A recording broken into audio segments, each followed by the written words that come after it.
Hi there, my name is Julie, and I am currently waiting 24 minutes and 12 seconds while my device looks for the solution it needs to recover. And, yeah, it would really, really suck if, my device doesn't recover. But also, like, whatever.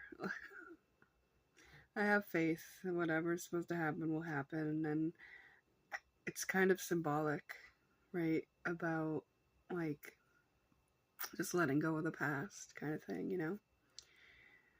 Like, I have a backup of the app that I just made, and, you know, it's like, it is what it is.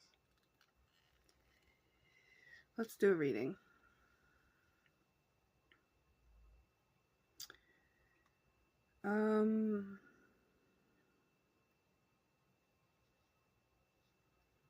Let's see.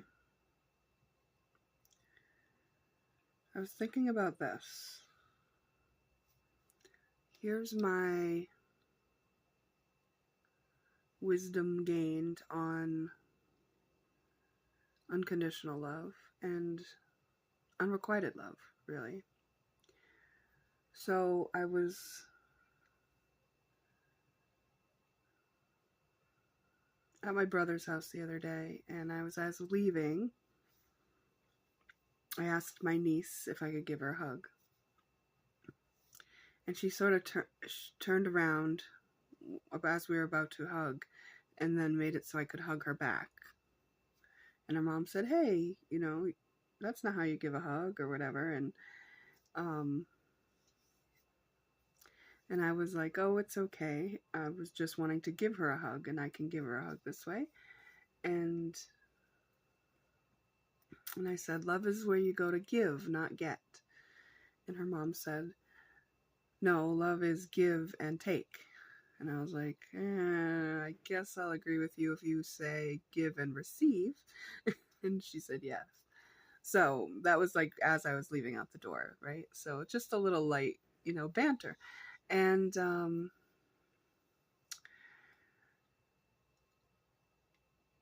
I didn't think too deeply into it, but like because I wasn't thinking of it, it came back into my awareness a couple times since then. And like I was in the shower and it kind of popped up, and I was just sort of digesting the whole concept. And I don't know, I just came to this deeper awareness or understanding about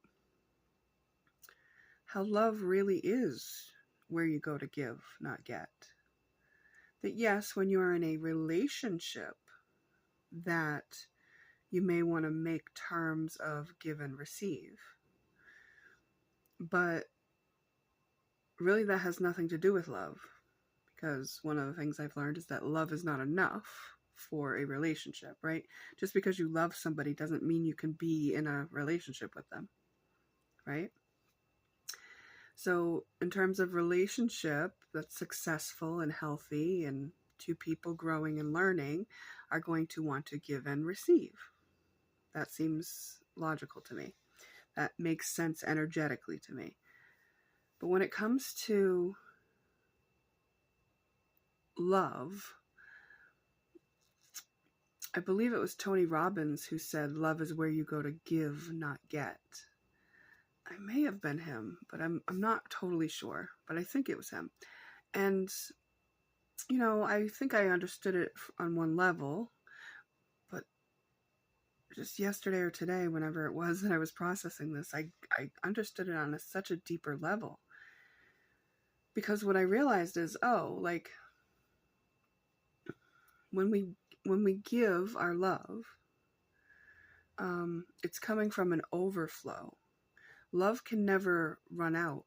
So you don't actually have to get love. You don't have to take love. And you don't even have to receive love, because you are a well of love. I was thinking about how, like, I am a well of love that never runs out. There's like, if somebody doesn't love me back, I will never run out of love. I will be fine. If nobody even loves me back, I have the power to love me, and that is me tapping into that infinite well. Infinite. It's infinite. Right through my heart, right? Like that. If I love myself, I am tapped into infinity, and it's endless, and there's no well that dries up. Now, we can tell ourselves stories about wells that dry up, like the whole stories about how we were parented and how we didn't get our needs met, and relationships where we were not given, equal reciprocity, and all this kind of stuff. Those are just stories, and those stories are only ways for us to block that chakra, to block ourselves from the experience of open-heartedness, which is the key and the doorway to the infinite love that exists within each of us. It's always there. And so I was thinking about how, one person who's tapped into that can give love to many who are not, and who are not even able to reciprocate. And it will never drain them. Like, it will never drain me to not be reciprocated, because I love myself and I'm giving from an overflowing well of love, because I've tapped into an infinite, abundant source of love within me, within my heart. And I could tell a story if I wanted to, cut myself off from that, about how I didn't have it reciprocated, so now it's an unequal balance, and now I'm drying up, and I'm giving of myself, and I'm wearing myself out, and all that stuff. But it's literally just something I will experience because I am telling that story. So if I want to experience that, I will when I tell that story. But if I don't want to experience that, I can clear out that misunderstanding within myself and tap back in and open that door back up to the infinite well of love that I am, and that I am allowed to tap into for my own good, for my own self. Like, it really is infinite, and it really is just there to give. So unrequited love it comes from the story we tell ourselves about the rules about getting love and giving love and going without, and what our needs are. It's like, if we really needed it, we wouldn't survive without it, right? So is it a want or a need? It's like, if we really needed it, wouldn't we have not survived without it? So the resistance to what is, or the misunderstanding about what it is what causes us to experience the pain of lack. And that is just a story that we're telling. It is just a habit that we're in. It is just a culture that we've been surviving in. So it's not just our habit. It's not just a story we're telling. It is a culture. It is taught to us. It is practiced by many people. And what I'm suggesting is that that's not true.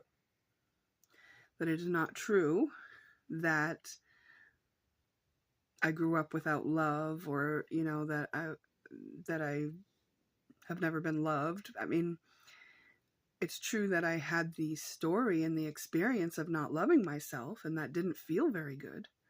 But now that I've been tapped into those moments where I do love myself, I'm like, oh, this is something that never runs out. This is an infinite well of love.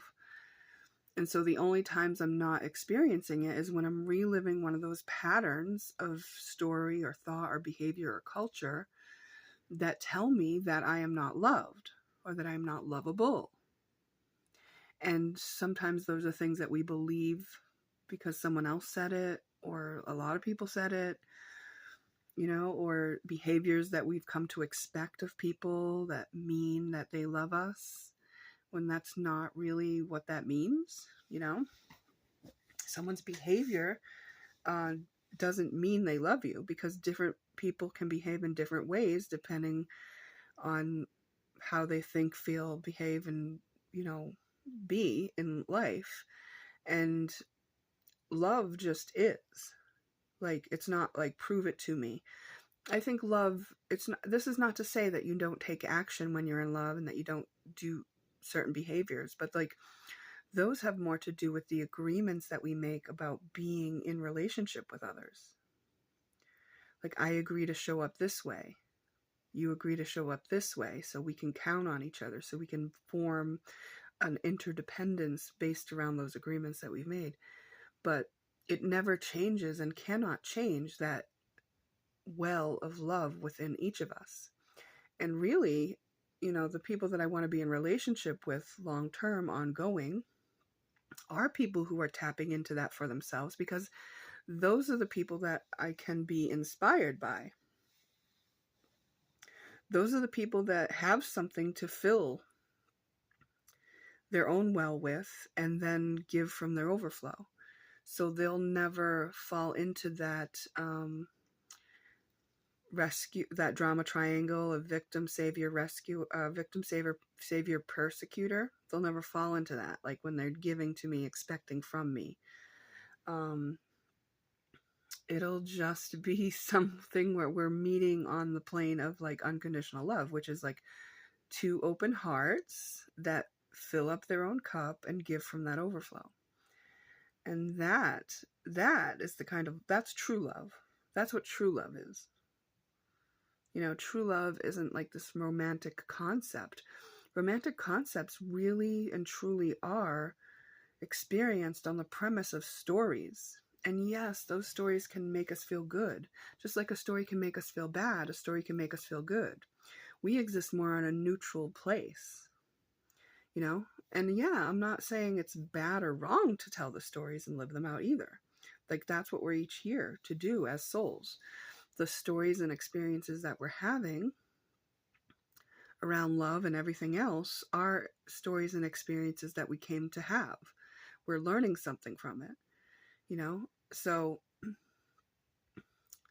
but when I recognize love, and when I look for like opening to love in my life, I will be looking for that higher plane of love, not the storytelling love, not the let's tell these nice stories about, what our love is, that we're soulmates, that we're happily ever after or whatever, but more that it's like,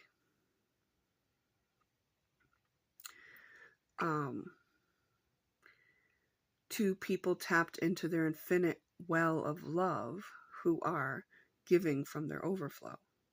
That's the higher plane of love. And maybe it feels really boring or, something compared to someone who had been telling the story of chaos and lust and, push, pull, and magnetism and all that. I'm not sure. But to me, it feels like safe, right? It feels like that there's no lie in that. You can't fake that. Like, so to me, it's like, there's no place I'd rather be than in that space for myself. And then when others are not in that space, it's obvious. But like, I don't expect of those people who are not in that space, right? I don't have an agreement with them about what they're going to give back to me. So I don't have any disappointments about what I'm getting or not getting. I'm just going to my relationships with people who I don't have agreements with to give, not get. And then I can make agreements with people who I'm in relationship with that I choose to make agreements with. And that's where I can receive. And so I will only be making those agreements with people who I believe can honor them. And those are the people who are willing to fill up their own cup and give from the overflow. Because I don't want to take from somebody who's just going to have to sacrifice everything of themselves in order to give me something and jump through a hoop that I've set out for them. I don't want to jump through hoops for people, Like, my agreements with people aren't going to be about what they need to do for me, ever, It's just like an agreement that will both show up in our authenticity, that will both show up honest, that will both, share if we feel like we're growing apart or there's something to work through or, stuff like that. Anyway, for me, it was something that I knew logically and understood on a certain level, but I got to an even deeper level of my own kind of understanding about what it is to give in love and why I believe that love is where you go to give, not get. And why I also allow for anyone else to believe that love is where they go to give and receive. That's okay for them to tell that story and live that out, because if they are doing that, there's a reason for them to have that story. I don't get to take that story from them or tell them, oh, that's just a story. That's their story. That's their thing that they're living and learning from. So I don't know better for them than they do. If they have that story, it's because they're learning from it or living it out. And I don't get to say how long they should or shouldn't or how wrong or right it is. That's nothing to do with me. The only thing I can do is love them, Anyway, I did say we were going to do a reading. I kind of went on for a little bit now. Let's see. I've got 8 minutes left from my device to try to solve its recovery issues. Let's do at least a quick reading here. I'm just logging into my app, companionjulie.com, and I'm going to use the Oracle on the app.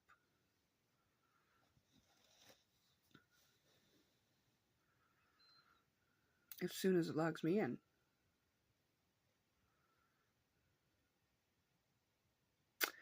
There we go.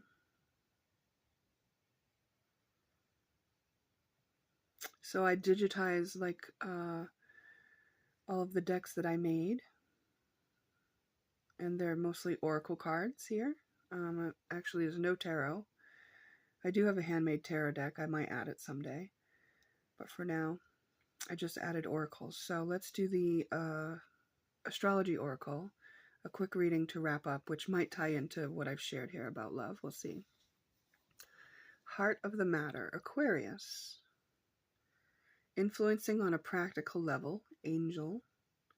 Influencing on an emotional level, justice. Opportunity, Osiris. Challenging factor, last quarter moon. Balance out, skepticis. Okay. So this is basically saying that there's an opportunity to bring a certain part of yourself in that is, I want to say like futuristic or humanitarian, right? Like maybe on your day-to-day life where you're just thinking about your life and yourself and maybe, the lack of things that you want in life. You might not be thinking of life in terms of humanitarian efforts. Some people focus on that less or more at different times in their lives, and none of it's wrong. But heart of the matter being Aquarius, that's a very humanitarian energy. It's also very forward thinking. And it's big picture. And it's groups and communities. And with the opportunities, Osiris, which Osiris's parts were collected. So it's sort of like you are right now presented with an opportunity to embody something of yourself that is sort of otherworldly. So maybe it's not widely practiced in the people around you. It's a skill that you have. It's something that, might even seem angelic, but also it's like it's justice for you to embody this part of yourself. And I feel like you've been shown it, but you've sort of like, it's like off in the distance now. You're not focused in on it and it's not close. And I think that you would be skeptical of thinking that it was something for you to embody. Interesting. Well, give us more. I'm going to have to pull from another deck here. Supportive resource, welcome. So it's like asking you to welcome this back in. Also, look at what your intentions are, because part of it is that your intention, just in general, doesn't line up with this thing, right? Your intention might be to achieve a certain goal, and this thing is more humanitarian, and it's like what your soul wanted you to embody. So it's like you haven't focused in on that. Add more de genera. Interesting. Let yourself feel like a victim. What to surrender? Victory. Yeah. It's something that you realize about yourself when you're losing. Interesting. Opportunity, Leo. Yeah. It's like when you're down and out and when people are against you or when you've lost out or when you feel like victimized, there's an opportunity for you to shine in this certain skill that you have. Wow. I mean, what is this about? So first of all, don't shy away from these opportunities to kind of break the mold. Tapping into your heart is going to help you know and feel like what this is, especially with that Leo energy. You sort of feel content. It would take courage to do this. You know, you might be confused and you might laugh it off. But when you kind of realize or feel like somebody's actually trying to mess with you, instead of laughing it off, instead of not taking it serious, instead of trying to heal it or heal them or heal from it,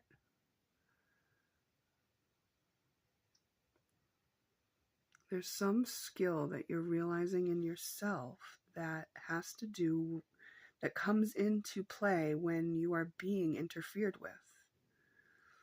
Oh, wow. This is like, wow. Okay, can I have some information about what this thing is? Like, I got chills right just then. Divine Feminine, so it's a receptive energy.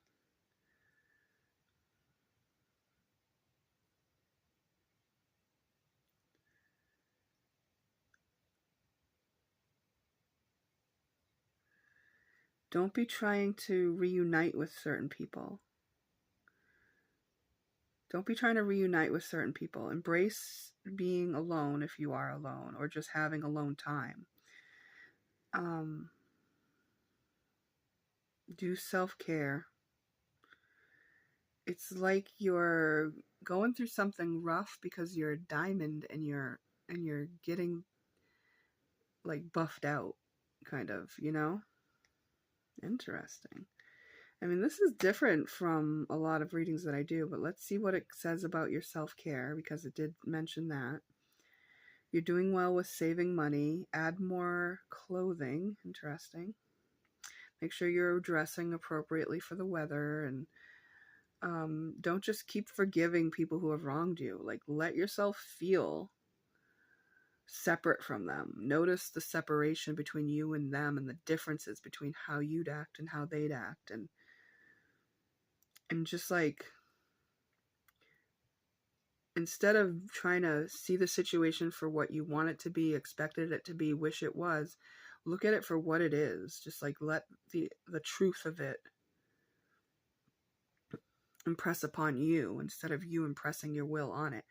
And maybe like get into a neutral space like nature to kind of let the reality come to you. So there's some realizations. What could be blocking this? Why would this person like dismiss this? Perfectionism. Yeah, you've been taught to do things a different way than this.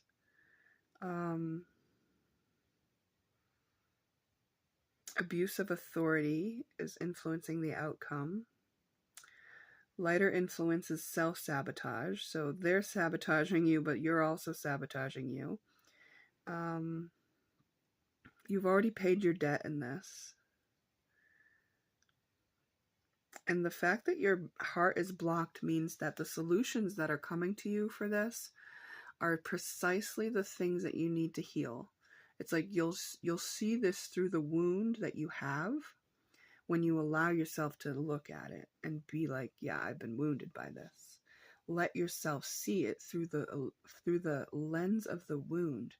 That way you can see the wound, because when you let yourself see it through the lens of the wound, you'll be able to feel how it feels, how that wound feels. That is a really important thing here. This isn't about doing the right thing, keeping up appearances, making sure people aren't uncomfortable or that nobody knows or all that kind of stuff. It's like,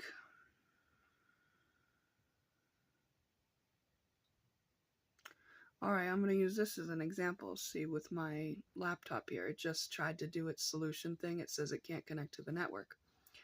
I mean, I don't even know if I have a network. Like, what does that even mean? But it's reset to try again in 29 minutes. Like, what if I want to feel like a victim about that, right? Like, and boo-hoo and kind of, and let myself step into that defeated, victimized place, right? And then let myself see it through that lens so that I can see that boo-boo. Now, how does that feel? It feels unfair. It feels like I'm powerless to change it. It feels like, oh, so much work. Like everything that I worked on has been thrown away. Like, it doesn't matter what I did. Like unfair. Like, you know, like the universe is against me. Like one thing after another, right? So you can start to hear a story about what life is or means when I let myself talk through the lens of the wound. If I want to let myself feel like that's, you know, a victimizing thing. And then how's that feel, right? And that feeling is the feeling that I want to be present with. I want to become the version of myself that can sit with that feeling. So what it is to be victimized, what it is to be mistreated and wronged. I want to like validate that it was okay for me to cope with it the way that I did, right? And accept that here I am needing to process it though, and then be present with the feeling of it, and that it means not pushing it away, not wishing it was different, just literally letting it be there with no resistance to it, and not doing it so that it does move, but it will move. And then as I become the version of myself that can handle that feeling, it will move on its own. And then should any other situation come up where I feel victimized, like, or it seems like I could tell a story about being victimized, it won't be a matter of me feeling victimized and then pushing that feeling away and then telling myself a different story, because that would be coping. It would be a matter of me allowing the feeling of defeat and disappointment and all to pass through me. And as it moved through me, being with the feeling, then I could move on to a more genuine version of myself, which is the version who would just handle what comes next when that's the case. And apply this to your situation, right? Whatever situation it is where you feel confused and that you've been forgiving, and it could be with an ex, or it could be someone in your life that you just keep falling back into the pattern with. And actually you are humanitarian, and you know that might be clouding things a little bit for you, because you might want to just jump to that view. But first, this is saying, like, clean up this personal thing, and then when you do come out on the other side, it's going to be a lot easier for you to look at yourself and this certain skill that you have that is different, that is quirky. You know why? Because you'll no longer be sort of trying to keep the status quo so much, which is what you've been doing when you skip over the feeling hurt part, you know? All right, now this is just if it applies to you, just if it resonates with you. So when I talked about the unconditional love in the beginning, I think, you know, that's what you open back up to. And when you're in that unconditional love spot where your heart is open, that's where you're going to, like, easily love yourself, easily see yourself for who you really are, easily know the truth of the matter of who you are, and love all that parts of you. And it won't feel so scary or wrong or even weird to be embodying the fullness of who you are and this other quirkiness that you may not have fully embodied yet.